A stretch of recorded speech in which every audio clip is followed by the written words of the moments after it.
HOA tried to seize my ranch. I fought back and sent them running. The sun was just beginning to rise over the hills when I first noticed it, a crisp white envelope flapping slightly in the morning breeze, taped right to my ranch gate like some kind of insult. I had just saddled up for the day's ride, coffee in one hand and my dog Duke trailing at my heels, when I leaned in and tore the envelope down. At first glance, it looked official, too official, with that cold, sharp HOA logo stamped on the corner and my name typed in bold. The subject line punched harder than a cattle kick: notice of non-compliance, immediate action required. I read it twice, slower the second time, not quite believing what I was seeing. According to this letter, I was in violation of several residential guidelines. My barn was too large, my fencing was non-standard, and get this, my livestock were considered a potential nuisance to surrounding homeowners. I laughed out loud, but it wasn't the funny kind of laugh. It was the kind you do when you're this close to breaking something. Thing is, I've owned this ranch, my ranch, for 17 years. It's 40 acres of open prairie, a working homestead passed down from my grandfather.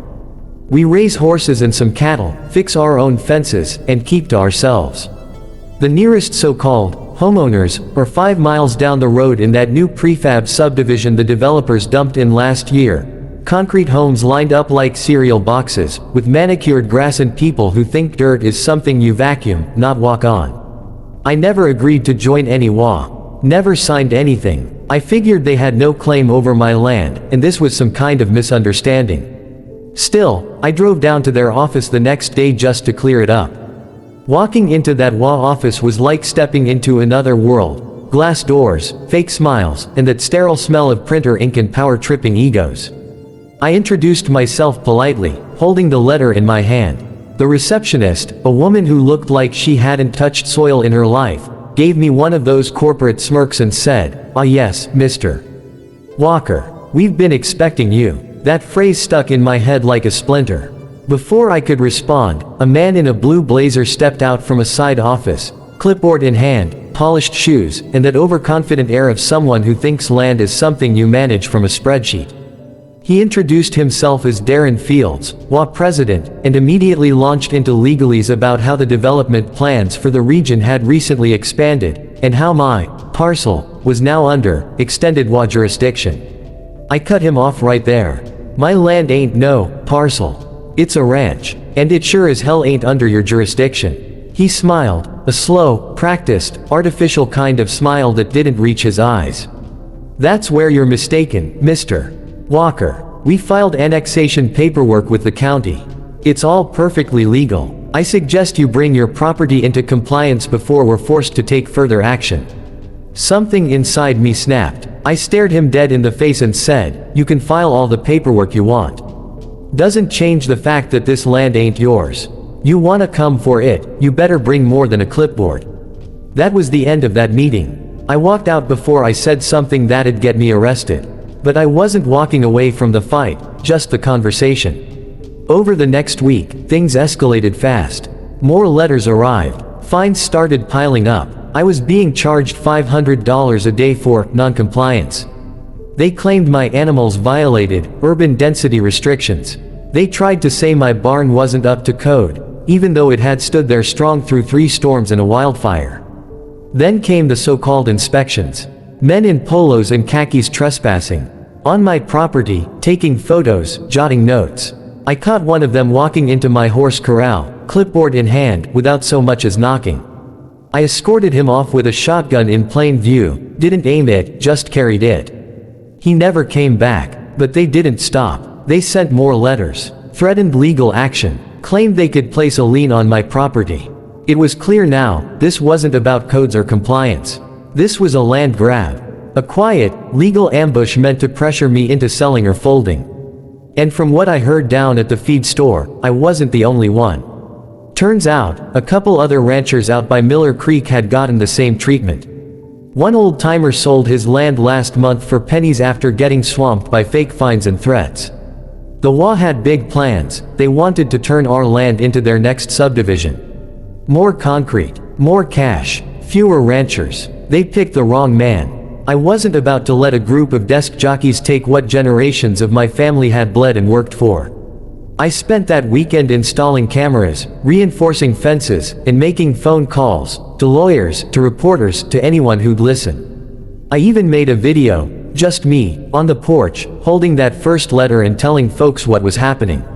I posted it online, didn't expect much, but within 24 hours, it blew up. Thousands of views, comments from people who'd been through the same thing. Suddenly, it wasn't just my fight. It was our fight. The battle lines were drawn. I wasn't backing down. And as I stood at the edge of my field that evening, sun setting behind the hills, the wind picking up across the prairie, I made a quiet promise to myself. They want a war. They just found one. After the video went viral, everything started to shift, not just on my land, but in the whole county. People I hadn't spoken to in years started showing up, calling, offering support. Turns out the HOA had been creeping into more rural territory than just mine. An old friend of mine, Joe Harland, a retired land use attorney with a reputation for chewing through city ordinances like barbed wire, reached out after seeing the video. He drove up to the ranch that weekend, gray Stetson in hand, legal pad already scribbled with notes. Joe didn't waste time with sympathy, he dove right into the paperwork like a man possessed. We spent hours at the kitchen table dissecting every clause in that so-called annexation. And what we found made my blood run cold. The HOA had filed a petition months ago to expand jurisdiction, and the county zoning board, likely bribed, bullied, or both, had quietly approved it in a backroom meeting with zero input from landowners. They had redrawn maps, reclassified rural ranches as residential transition zones, and started issuing citations before we even knew it happened. It wasn't just shady, it was borderline illegal. Joe called it a quiet siege, and I knew right then, this was bigger than me. I drove to visit the other ranchers who'd gotten letters. Some had already caved, but others were fired up. Together, we formed a group, landowners, ranchers, even a few small business owners from town who had run-ins with the HOA. We called ourselves the Free Range Front, and we meant business. We started gathering signatures for a petition, planning town hall appearances, digging into campaign donations and public records. While Joe prepped legal filings, I doubled down on defense. I put up more cameras, signs that read, private property, filming in progress, and I began documenting every single visit, every car that drove too slow past my land.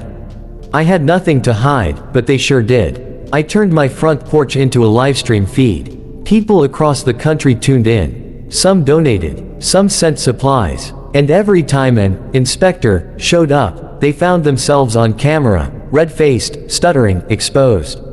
That made them sloppy. One guy left a binder on my fence post.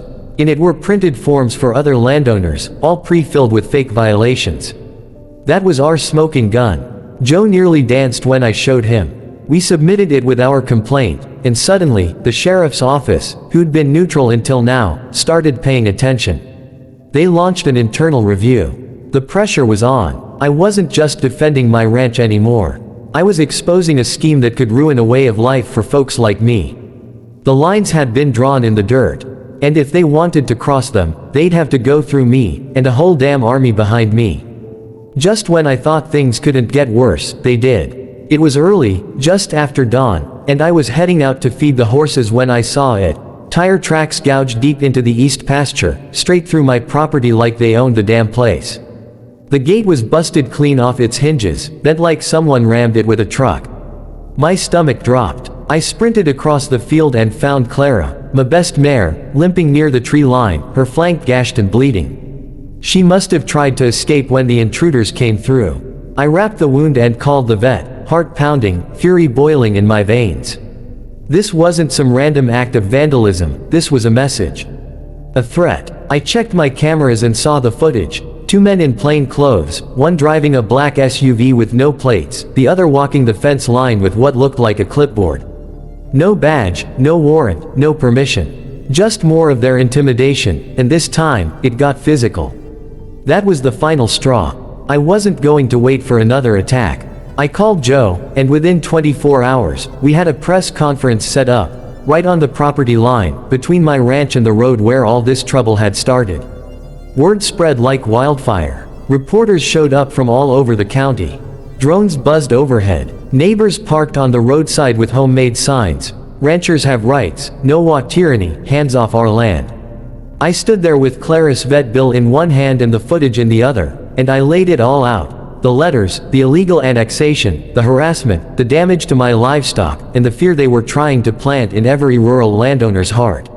I didn't yell. I didn't rage. I let the truth speak louder than anything. The HOA president, Darren Fields, showed up halfway through, arms crossed, sunglasses on like some dime store politician. He tried to interrupt, but the crowd shut him down.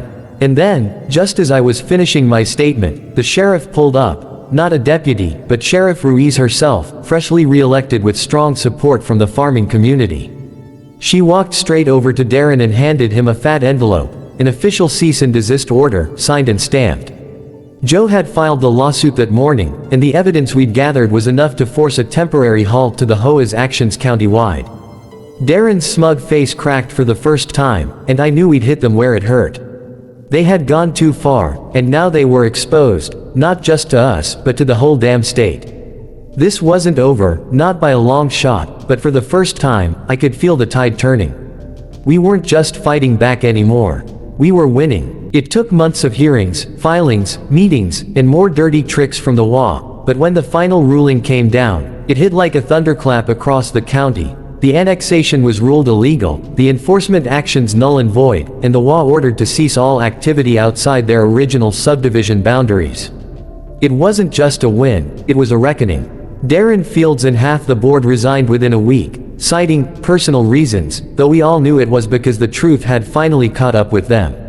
Turns out, the county zoning board had been under quiet investigation too, thanks to Joe's insistence and a few brave whistleblowers inside City Hall. The backdoor deals, the fake maps, the fast-tracked permits, it all unraveled like a rigged poker game, and they couldn't sweep it under the rug fast enough.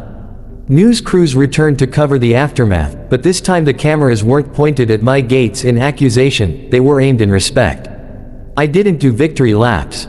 I didn't gloat. I just got back on my horse and rode the fence line like I always did, checking the land, watching the sun rise over the hills, breathing in the air that tasted a little freer than it had months ago. Neighbors who'd been too afraid to speak out started calling, thanking me, telling me that what we did gave them the courage to fight their own battles. Our petition turned into a movement. The Free Range Front became an official nonprofit, helping rural families across the state defend themselves from overreach, whether it came from HOAs, corrupt officials, or developers trying to carve up open land. And as for Clara, she healed up strong. She's still my lead mare, and every time I saddle her up, I remember what they tried to take from me. They thought I was just some stubborn cowboy clinging to a dying lifestyle. They thought I'd fold under pressure, sell out, move on. But they were wrong. This land isn't just soil and grass, it's history, sweat, sacrifice. It's freedom. And no HOA, no matter how many suits they wear or papers they wave, will ever own that. The prairie is still wide, the fences are still strong, and the spirit out here, it's unshakable. I fought for my ranch, and in doing so, I found something bigger than property lines. I found a community ready to stand up, speak out, and hold the line. So now, every evening when the sun dips low and the wind brushes the fields just right, I sit on my porch, tip my hat, and smile, not because the war is over, but because we proved we were never alone. And that, out here, is what victory really looks like.